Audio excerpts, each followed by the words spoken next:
नमस्कार मंडळी. ठरलं जर मगचा 27 डिसेंबरचा फ्रेश असा रिव्ह्यू तुम्ही ऐकत आहात. अर्जुन सुरुवातीला एका माणसाला सांगत असतो की डोंट वरी, ओपन आणि शटची केस आहे, सो आपण जिंकणारच आहोत आणि काही वाटलं तर चैतन्य तुम्हाला फोन करेल असं म्हणून तो माणूस तिथून निघून जातो. आता अर्जुन त्याच्या ऑफिसमध्ये एकटाच बसलेला असतो. तिथे आता चैतन्य येतो. आता चैतन्य एका केसबद्दल त्याच्याशी डिस्कशन करत असतो आणि त्याला सांगत असतो की आपल्याला ना की अनिल बांडरे नावाच्या मर्डर केसमध्ये ना तर आपल्याला त्या गॅरेजवाल्याचं जे आहे तर स्टेटमेंट मिळालेलं नाही आहे म्हणून. आता इतक्याशा गोष्टीवरती अर्जुन लगेच चिडतो आणि म्हणतो की का अजून का नाही स्टेटमेंट मिळालेलं नाही आहे, तू त्याला फोन का नाही केलेला आणि कधी करणार आहेस तू फोन, मी सांगितल्यावर का, म्हणजे सगळं मीच सांगायचं का, मग तू काय करणार आहेस, तू मीच लक्षात ठेवायचं का. चैतन्य म्हणतो अरे हो हो, पण इतका का चिडतोय तू, काय झालंय काय. त्यावर चैतन्य म्हणतो ओके असणार रे तू अर्जुन. तर अर्जुन लगेच सॉरी म्हणतो की सॉरी चैतन्य, मला तुला तुझ्यावरती ओरडायला नको होतं. चैतन्य म्हणतो तू एक काम करतोस का, एक काम कर, तू घरी जा, तसे सगळ्या मीटिंग संपल्यात, उरलेलं मी हँडल करतो. अर्जुन म्हणतो बरं ठीक आहे, तू कॉल कर जा पहिल्यांदा. आता चैतन्य लगेचच त्या केससाठी कॉल करायला निघून जातो. आता अर्जुन इथे डिस्टर्ब असतो कारण जे काही सचिनचं प्रकरण घडलेलं आहे त्यामुळं सायली किचनमध्ये असते. आता सायली फोन उचलते आणि म्हणते काय हो, आज बायकोची आठवण आली का. अर्जुन म्हणतो नाही ग, असाच कॉल केला, मी नेहमी सहजच कॉल केला. आणि लगेच अर्जुन विचारतो काय ग अस्मिता ताई काही करते. तर सायली म्हणते अच्छा, म्हणजे बहिणीची आठवण आली, तर बोलायचं का तुम्हाला, त्यांच्याशी देऊ का. तर अर्जुन म्हणतो नाही नाही नको, असं म्हणून तो फोन ठेवून देतो. बिचाराला अस्मिताला काही गोष्टी सांगताही येत नाहीत आणि लपवताही येत नाहीत. आता इकडे अस्मिता म्हणत असते की मम्मा बाद झालं हा, मला नाही दूध प्यायचं म्हणून. आणि कल्पनाताई तिला म्हणत असतात अस्मिता गपचूप दूध प्यायचं, हा सगळं संपवायचं. आणि आता अस्मिता म्हणत असते पण मम्मा मला काही खाऊ प्यावंसंच वाटत नाही आहे, तर मी का दूध पिऊ. आणि इतक्यातच हाय ब्युटिफुल म्हणून सचिन तिथं येतो. आता सचिनला बघितलं की अस्मिता लगेच इतकी एक्साइट होते आणि लगेचच फास्ट उठायला लागते. सचिन लगेच येतो, म्हणतो अगं एवढं तुला मी किती वेळा सांगितलं की असं फास्ट उठत जाऊ नकोस म्हणून, असं म्हणतो लगेचच सचिन आणि पळत पळत लगेचच अस्मिताकडे येतो आणि अस्मिताची काळजी आहे असं सचिन दाखवत असतो. आता हे सगळं सायली कल्पनाताई सुद्धा बघतात. अस्मिता म्हणते अरे पण सचिन तू उद्या येणार होतास ना. तर लगेचच सचिन म्हणतो जर का मी सांगितल्या दिवशी आलो असतो तर माझ्या बायकोचा चेहऱ्यावरचा आनंद मला कसा बघायला मिळालेला असता. आता असं म्हणून सचिन आणि अस्मिता दोघंजण एकमेकाच्या जवळ असतात. आता लगेचच सायली म्हणते सचिन भाऊजी आता आला, आता 2-4 दिवस इथे राहताय ना. त्यावर सचिन म्हणतो हो ॲक्च्युली प्लॅन तर तोच आहे सायली वहिनी, पण म्हणतो आणि गप्प बसतो. लगेचच अस्मिताचा चेहरा पडतो आणि पुढे सचिन म्हणतो की ते ऑफिसचं काही सांगता येत नाही ना. कल्पनाताई म्हणतात अरे पण तू सुट्टी घेणार होतास ना. सचिन म्हणतो हो मामा, प्रयत्न तर सुरू आहेत माझे तसेच, आता बघू काय होतंय ते. आता सायली म्हणते सचिन भाऊजी तुम्ही काही खाणार का. अस्मिता म्हणते की सायली तू ते सँडविच बनवतेत ना, तर ते बनव ना, तर मी पण खाते ग सचिन बरोबर. तर कल्पनाताई म्हणतात आत्या तर कोणाला काही खाण्याची पिण्याची इच्छा नव्हती ना, आता लगेच नवऱ्याच्या बरोबर लगेच सँडविच मी सुद्धा खाईन गा. अरे वा, असं म्हणलं तर लगेचच अस्मिता लाजायला लागते. आता आपण पुढे पाहतो की असे सचिन म्हणतो की सायली वहिनी खरंच तुम्ही सँडविचेस करा, मी फ्रेश होऊन आलो हां. आणि अस्मिताला म्हणतो येतेस का तू माझ्यासोबत. आता ते दोघंजण सुद्धा त्यांच्या रूममध्ये जातात. छान सीन दाखवलेला आहे. आता आपण लगेचच पाहतोय दुसरा सीन. आता दुसऱ्या सीनमध्ये सायलीने सँडविच बनवून तयार करून ठेवलेले असतात आणि अस्मिता वाट बघत असते सचिन अजून कधी फ्रेश होऊन येतोय म्हणून. आणि अस्मिता म्हणत असते खूप सुंदर वास येतोय ग सँडविचचा, मला असं झालं ना की कधी सँडविच खाते म्हणून, पण हा सचिन कधी येतोय काय माहिती. कल्पनाताई म्हणतात अस्मिता अगं तू येईपर्यंत सँडविच खायचं नाही असं काही नसते, अगं तू सँडविच खाऊ शकतेस. तर लगेचच अस्मिता म्हणते की नाही नको, मी वाट बघते हां त्याची म्हणून. आता इतक्यातच अर्जुन तिथं येतो. आता सायली म्हणते काय हो आज तुम्ही लवकर काम संपवून आलात कसं काय. अर्जुन म्हणतो हो आज जरा कामं लवकर संपली म्हणून आलो. आता कल्पनाताई म्हणतात बरं तू फ्रेश होऊन ये आणि सँडविच खायला ये बरं पटकन. आता लगेच अर्जुन म्हणतो सँडविचेस वाव, आणि म्हणतो की हां आता ही फरमाईश नक्कीच अस्मिताताईची असेल ना म्हणून सँडविच बनलेत बरोबर आहे ना. तर अस्मिताताई म्हणतात नाही आज सचिन आलाय ना म्हणून सचिन सती मी सायलीला सँडविचेस बनवायला सांगितले. अर्जुन म्हणतो सचिन आला पण. अस्मिता म्हणते हो मगाशीच आला, मला सरप्राईज द्यायला तू लवकरच आलाय म्हणून. आता इतक्यातच सचिन तिथे येतो आणि अर्जुनकडे बघून जरा दबकतच असतो कारण घडलेलंच तसं असतं. आता फक्त अर्जुनकडे एकदा तो बघतो आणि त्याची नजर खालीच असते आणि हाय म्हणतो. अर्जुन म्हणतो आय होप की आता तू कुठे जाणार नाही आणि अस्मिता ताई सोबतच राहशील म्हणून. आता असं म्हणल्यानंतर लगेच सचिन म्हणतो की नाही आता कुठे जाण्याचा प्लॅन नाही आहे म्हणून. आता अर्जुन पुढे म्हणतो की काय ना की तुला कधीही इमर्जन्सी येऊ शकते, कधी कधी तर मला असं वाटतं की अश्विनपेक्षा जास्त तुलाच इमर्जन्सी येत असते म्हणून. आता हे सगळं बोलणं आहे ते घरात बाकी कोणाला काही कळतच नसतं. सायली म्हणते तुम्ही पण पटकन हातपाय धुवून घ्या, मी तुम्हाला देते सँडविचेस म्हणून. अर्जुन म्हणतो हो आलोच हां असं म्हणून आता अर्जुनला जो आहे तो सचिनला लुक देत तिथून निघून जातो. आता आली की अस्मिता म्हणते अरे बस ना सँडविच खा म्हणून. आता सचिन तिथे बसतो. आता सचिन चांगलाच घाबरलेला आहे अर्जुनला. आता आपण बघतो की ते सचिन आता सँडविच खात असतो आणि हा सीन इथे संपलेला. आता आपण दुसरा सीन पाहतोय तो म्हणजे नागराजचा. नागराज म्हणत असतो की प्रियाचा जो काही तिने प्लॅन बनवून दिला आहे तो तर खूपच छान आहे, तो जर वर्कआउट झाला ना तर एक नंबर होईल, पण प्रियाचा या सगळ्यामध्ये फायदा काय असेल कळतच नाही. असा नागराज विचार करत असतो. इतक्यातच महिपतचा माणूस येतो आणि तो माणूस म्हणतो नागराज शेठ तुम्ही मला बोलवलं, बोला ना काय काम होतं. नागराज म्हणतो एक काम आहे, असं समज की तुझ्याच म्हणजे महिपतचं काम आहे असं समज म्हणतो त्या माणसाला. महिपत म्हणतो बोला ना. आता हा नागराज जो आहे तो साक्षीचा फोटो त्याला दाखवतो आणि म्हणतो हा बोला ना साहेब काय करायचं आहे. आता नागराज काहीतरी त्याला म्युझिकली प्लॅन सांगतो. आता तो प्लॅन काय आहे तो आपल्याला ऐकवलेला नाही आणि आता तो माणूस तिथून निघून जातो. आता हे झाल्यानंतर आपण लगेच दुसरा सीन पाहणार आहोत. तर दुसरा सीन असतो सुभेदारांच्या घरामधला. आता सायलीने छान असे सँडविच बनवलेले असतात आणि आता सगळेजण सँडविच खात असतात. आता सँडविच खात असताना सचिनला सँडविच खूपच आवडतात. आता सँडविच म्हणतो की वा खूपच छान झालेत म्हणून सँडविच. आता सचिन म्हणतो वा मस्तच झाले सँडविच. सायली म्हणत असते की भाऊजी अजून घ्या ना, मी अजून एक पटकन घेऊन येते हां सँडविच बनवून तुम्हाला, अहो लगेचच होईल म्हणून. आता सचिन नको म्हणत असतो. अस्मिता म्हणते अहो घ्या ना एक सँडविच. तर लगेच सचिन म्हणतो ॲज यू विश. आता याच्यावरती लगेचच अर्जुन म्हणतो की कशाला फोर्स करते त्याला, आणि पुढे सगळीकडे बघून थोडासा आवरतो आणि म्हणतो अरे त्याला उगीच फोर्स करू नका, त्याला जेवढं लागेल तेवढं तो घेईल ना. यावर कल्पनाताई सुद्धा म्हणतात की सचिन तुला जेवढं हवं तेवढं खा हां म्हणून, आणि जरा हलक्याशा लटक्या रागाने अर्जुनकडे बघतात. आता असं झाल्यानंतर की कल्पनाताईंच्या सुद्धा लक्षातच आलेलं आहे की अर्जुन आज जरा काही वेगळंच वागतोय म्हणून. आता इतक्यातच अस्मिता म्हणते पण मला एक प्रश्न विचारायचा आहे सचिन, तुला इतक्या लवकर यायला परमिशन कशी काय मिळाली. आता असं विचारल्यानंतर सचिन गप्पच बसतो. आता अस्मिता म्हणते तुमचा तो याच्याचा प्रॉब्लेम सॉल्व्ह झाला का रे म्हणून, आणि पुढे म्हणतो की मागे तुला पटकन निघून जायला लागलं होतं ना म्हणून विचारलं. आता हे सगळं अर्जुनच्या समोर अस्मिता विचारत असताना सचिनला तर एकदम ठसकाच लागतो. अरे वा पाणी प्या सगळे म्हणतात. आता सचिन म्हणतो की ते मी मेल केलाय ना ऑफिसला की मला माझ्या प्रेग्नंट बायकोसोबत राहायचं आहे, पूर्ण वेळ घालवायचा आहे, असं मी मेल केलं ऑफिसला. असं खोटं नाटक काहीतरी सचिन थापा मारत असतो. आता हे सगळं अर्जुन चांगलंच बारकाईने बघत असतो आणि सचिन म्हणतो की ते मला कंपनीने जास्तीत जास्त वर्क फ्रॉम होम द्यावं असं मी मेल करून त्यांना मागितलं आहे. अस्मिता म्हणते असं देता येतं. आता सचिन म्हणतो हो आता मी मागितलंय म्हटल्यानंतर त्यांना द्यावं लागणारच ना. आता अर्जुन म्हणतो की चला ठीक आहे, म्हणजे मग आता तू फक्त अस्मिताताईवरतीच फोकस करशील है ना.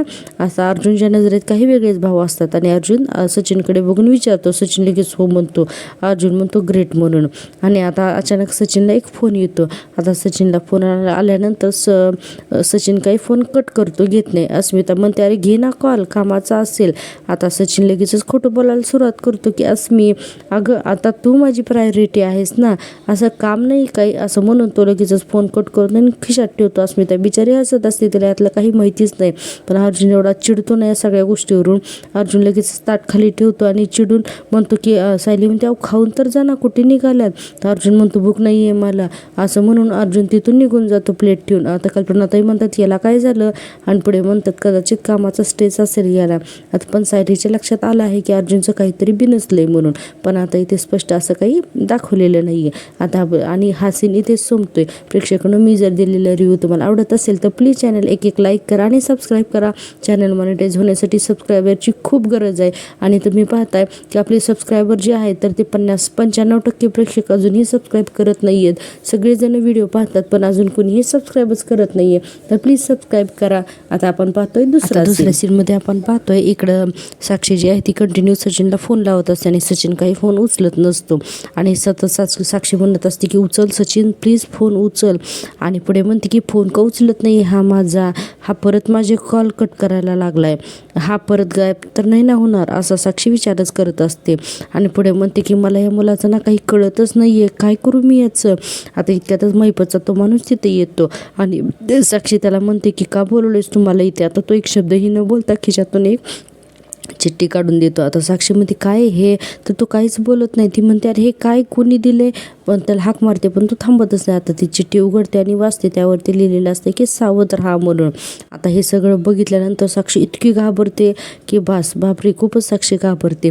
आता ती आजूबाजूला बघते, कुणीच दिसत नाही. आता आपण दुसरा सीन पाहतो की अर्जुन विचार करत असतो आणि सायली तिथे पुस्तकांची आवरावर करत असते. आता सायली म्हणत असते की आज तुम्ही नीट जेवला नाहीत. हा अर्जुन म्हणतो नाही असं काही नाही. सायली त्यावर म्हणते की पण अस्मिताताईंना आज जरा 2 गज जास्तच गेले. सचिन भाऊजी जवळ असते ना की कशा खुश असतात त्या, बघितलं ना तुम्ही. आणि पुढे म्हणतात की खूप प्रेम आहे त्यांचं एकमेकांवरती. आणि झालंय कसं, लग्न झालंय सचिन भाऊजींना कॅनडाला जावं लागलं ना, म्हणून आता अस्मिताताईंना सचिन भाऊजी सतत जवळ असतात. आता अर्जुन म्हणतो की सायली मला एक सांगायचं आहे तुला, आणि ते म्हणतो आणि गप्प बसतो. कारण अर्जुनला सगळं काही आठवत असतं की त्यानं हॉटेलमध्ये जे काही तो सीन बघितलेले आहेत ना, साक्षीचे आणि सचिनचे दोघं एकत्र आलेले होते ना, हा सगळा सीन अर्जुनला आठवत असतो. आणि त्यानंतर सचिन म्हणलेला की शेवटची चूक आहे म्हणून माफ करून टाक, मी परत असं करत नाही, हा सगळा प्रकार अर्जुनला आठवत असतो. आणि आता अर्जुनला काय करावं ते कळत नसतं, बिचारा खूप बेचैन झालेला असतो. आता सायली म्हणते काय हो, केसबद्दल बोलायचं का काय तुम्हाला कुठल्या. आता यावरती अर्जुन म्हणतो हो मला केसबद्दलच बोलायचं आहे. आणि पुढे म्हणते की हो एका केसबद्दलच बोलायचं आहे, मला खूपच कॉम्प्लिकेट केस झाली ग ती ॲक्च्युली. आता सायली म्हणते म्हणजे क्लायंट कोण आहे. तर आता अर्जुनला तर सुचत नाही. तो काहीतरी ताळमेळ करून सांगायला प्रयत्न करतो की एक मुलगी आहे की झालंय असं की त्या मुलीची जी बहीण आहे ना, तर तिच्या नवऱ्याचं बाहेर कुठेतरी ना अफेअर सुरू आहे आणि हे तिला ना कळलेलं आहे म्हणून. म्हणजे बहिणीच्या नवऱ्याचं. तर ती सायली म्हणते बहिणीच्या नवऱ्याचं का, तर अर्जुन म्हणतो हो. मग ती म्हणते अरे देवा, हे पुरुष असे कसे वागतात हो. तर अर्जुन म्हणतो पुरुष ना खूप नीच असतात ग. आणि पुढे म्हणतात की सावरतो अर्जुन आणि म्हणतो की काय झाले ना की माझ्या क्लायंट आहे आणि तिला तिच्या बहिणीच्या नवऱ्याने जे काही केले ना, तर ते तिला सगळ्यांच्या समोर आणायचे आणि त्याच्यावरती केस करून त्याला त्या जेलमध्ये टाकायचं आहे. पण आता सायली म्हणते पण काय, आता तिने हे सगळं तर करायलाच हवं, तिच्या बहिणीचा नवरा तसा वागतोय ना. आणि मला एक सांगा, आणि तिने तिच्या बहिणीला हे सगळं सांगितलंय का. तर अर्जुन म्हणतो नाही ना, कारण ती असा म्हणतो आणि गप्प बसतो. आणि मग सायली म्हणते काय बोला ना. मग अर्जुन म्हणतो ती प्रेमावर खूप विश्वास ठेवते ना, असं म्हणतो. आणि पुढे म्हणतो की खूप हळवी आहे त्या मुलीची बहीण. आणि ॲक्च्युली झालंय नाही काय ना की ॲक्च्युली तिची ना तब्येत पण बरी नाही आहे ग. तिला जर आता जर हे सगळं काही कळलं ना, तर कदाचित जीवसुद्धा जाऊ शकतो, असं अर्जुन सांगत असतो. आणि म्हणतो की म्हणून माझ्या क्लायंटला कळत नाही आहे की काय करावं, सगळ्यांसमोर त्या माणसाचा मुखवटा फाडायचा की बहिणीसाठी म्हणून गप्प बसायचं, तिला कळत नाही आहे ग, असं अर्जुन सांगत असतो. आता सायली पुढे म्हणते की कधी आधी तुमच्याकडे हे केस. अर्जुनला आता सुचत नसतं उत्तर द्यायचं. तर तो म्हणतो नाही ॲक्च्युली चैतन्याची केस आहे ती, त्याला कळत नव्हतं, सो त्याने माझ्याकडे ॲडवाईस मागितला ना. आणि जे मलाही कळत नाही की आता पुढे काय करावं, ते काय करू ते. आता सायली म्हणते नाही परिस्थिती नाजूक आहे खरी, काळजीपूर्वकच हाताळायला हवी आहे. पण मी काय म्हणते, तुम्हाला काय वाटतं हो, त्या मुलीला जर का तिच्या नवऱ्याबद्दल सगळं कळालं तर तिची तब्येत आणखीनच बिघडेल का. तर अर्जुन म्हणतो पॉसिबिलिटी तर आहे, कारण तिला आता कोणताही धक्का सहनच होणार नाही म्हणून. आता हसेन. आणि आता लगेच सायली म्हणते की पण अशा गोष्टी लपून राहत नाही तो, आणि तिला जर ती गोष्ट चुकीच्या पद्धतीने कळाली ना, तर तिला खूप मोठा धक्का बसेल आणि तिला त्याचा त्रास किती होईल याचासुद्धा आपल्याला विचार करायलाच हवा ना. आता अर्जुन तर विचार करतच राहतो की आता पुढे नक्की काय करावं म्हणून. ना अस्मिताला सांगू शकतो ना गप्प बसू शकतो. तो अर्जुन सध्या इथे थोडा कन्फ्यूज झालेला दाखवलेला आहे की पुढे काय करावं म्हणून. आता दुसऱ्या सीनमध्ये आपण पाहतोय की साक्षी म्हणत असते मला सावध राहायला का सांगितलं आहे, नक्की काय झालं असेल. नागराज तोपर्यंत तिच्याच घरामध्ये सोफ्यावरती बसलेला असतो आणि म्हणतो की काय झालंय साक्षी, हे बघ तुझ्या कसली चिठ्ठी आणि तू काय बडबडतीस, तू अर्जंट सांगितलं म्हणून मी इथे आलोत ना आत्ता, काय झालं ते नीट सांग ना मला, का नुसता फेऱ्याच मारतेस मगाशीपासून. त्यावर साक्षी म्हणते नागराज अंकल मला काय करावं ते कळतच नाही आहे. नागराज म्हणतो म्हणजे. त्यावरती साक्षी लगेचच ती चिठ्ठी आहे ना तर ती दाखवते नागराजला. आता नागराज चिठ्ठी घेतो, उघडून बघतो, त्याच्यावरती लिहिलेलं असते सावध राहा. आता नागराज उगाचच घाबरण्याची ॲक्टिंग करतो आणि म्हणतो की हे कुणी लिहिलंय. तर लगेच साक्षी म्हणते मला नाही माहिती, अण्णांच्या एका माणसाने ही चिठ्ठी माझ्या हातामध्ये दिली, पण ही चिठ्ठी कुणी लिहिली, त्याच्याकडे कशी आली हे त्याला काहीच माहिती नाही आहे. आता यावरती नागराज म्हणतो पण महिपतचा माणूस होता ना तो, तुला माहिती असेल, कॉल करायचा ना तू त्याला. साक्षी म्हणते कॉल केला त्याला पण त्याचा फोन बंद आहे. नागराज म्हणतो मग आता तुला कधीच कळणार नाही की ही चिठ्ठी लिहिली आहे कुणी म्हणून. साक्षी म्हणते मला आधी असं वाटलं होतं की मला साक्षीने वॉर्न करायला ही चिठ्ठी पाठवली असेल, पण नंतर माझ्या लक्षात आलं की अण्णा असा फिरवून घास घेणाऱ्यातले नाही आहेत म्हणून. त्यांना जर का मला वॉर्न करायचं असेल ना तर त्यांनी मला थेट कॉन्टॅक्ट केलं असतं ना, असं साक्षी म्हणत असते. आता नागराज म्हणतो एक्झॅक्टली, म्हणजे हा कोणीतरी दुसराच आणि वेगळाच माणूस दिसतोय म्हणून. आता साक्षी म्हणते कोण असेल हा माणूस. आता नागराज म्हणतो अंदाज येत नाहीये ग साक्षी, पण गेल्या काही दिवसात खूप विचित्र घटना घडतायत नाही का. म्हणजे महिपत काय गायब होतो आणि हे अशा चिठ्ठ्या तुला काय येतात, डेंजरस आहे, खूप खूप विचित्र आहे बाबा. आता साक्षीला लक्षात येतं की हा घाबरवतोय. ती म्हणते हे बघा तुम्ही असं बोलू नका, तर मला खूप भीती वाटते हो, घाबरायला होतंय. आणि आता तर ना वाऱ्याचा आवाज आला ना तरी सुद्धा मला दचकायला होतोय नागराज काका, असं साक्षी म्हणत असते. आणि इतक्यातच दारावरची बेल वाजते. आता दारावरची बेल वाजली की साक्षी इतकी घाबरते. नागराज म्हणतो अगं उघड ना दरवाजा. तर ती म्हणते नाही नको. नागराज म्हणतो अगं साक्षी दार उघड. तर साक्षी म्हणते नाही नको. आता नागराज म्हणतो इतक्यात घाबरण्यासारखं काय साक्षी, जा दार उघड, काही होणार नाही, घाबरू नको जा. असं नागराज तिला पाठवत असतो फोर्स करून की जा आणि दार उघड नक्की काय बघून. आता साक्षी जाते दरवाजा उघडायला, पण ती दरवाजा अर्धाच उघडते, पूर्ण काही दरवाजा साक्षी उघडत नाही. बिचारी इतकी घाबरलेली असते. आणि इतक्यातच नागराज त्याचा डाव साधतो म्हणजे काय करतो की नागराज त्याचा जो मोबाईल आहे तो फ्लिप करतो, कॅमेरा ओपन करतो आणि तिथे काय घडते ना हे पाहण्यासाठी तसा कॅमेरा सेट करून खिशात ठेवतो. आता साक्षी दरवाजा उघडते आणि खाली पाहते तर एक गिफ्टचा बॉक्स कोणीतरी ठेवलेला असतो. आता ते गिफ्ट जे आहे तर ते साक्षी हातामध्ये घेते आणि घाबरत बाहेर बघते, तर बाहेर कुणी आहे का म्हणून, तर बाहेर कुणीच नसतं.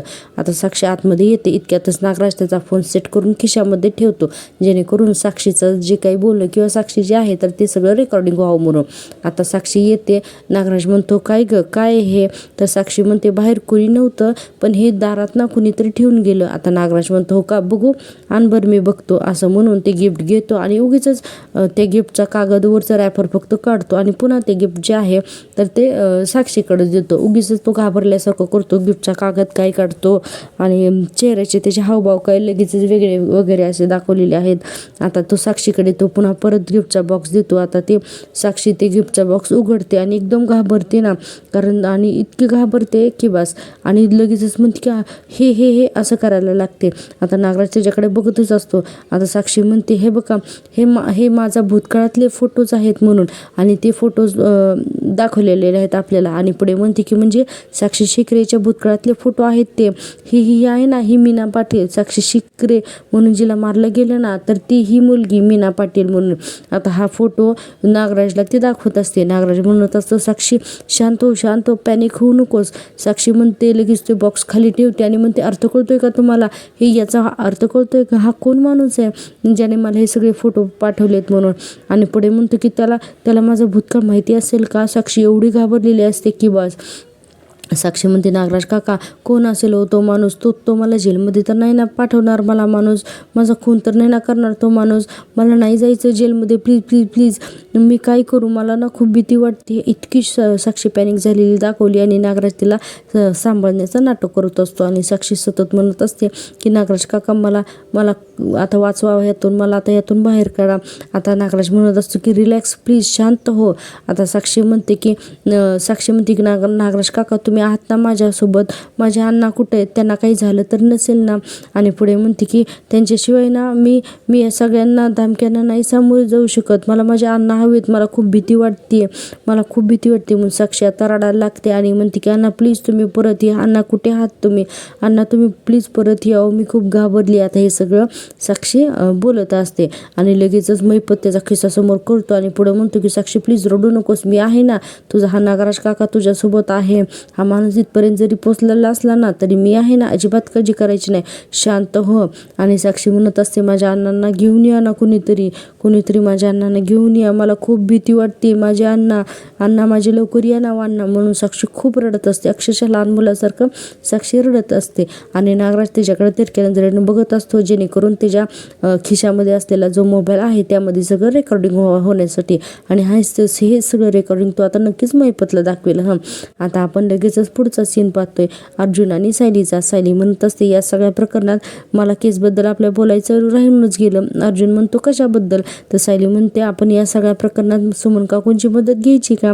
तर अर्जुन म्हणतो म्हणजे काय? सायली म्हणते म्हणजे नागराज काका कधी निघतात, कधी परत येतात, त्यांना कोणाचे फोन येतात, ते कोणाशी भेटतात, हे सगळं सुमन काकू आपल्याला सांगू शकतात. अर्जुन म्हणतो आयडिया चांगली आहे, पण फक्त सुमन काकूला त्रास नको व्हायला याची आपल्याला काळजी घ्यायला हवी.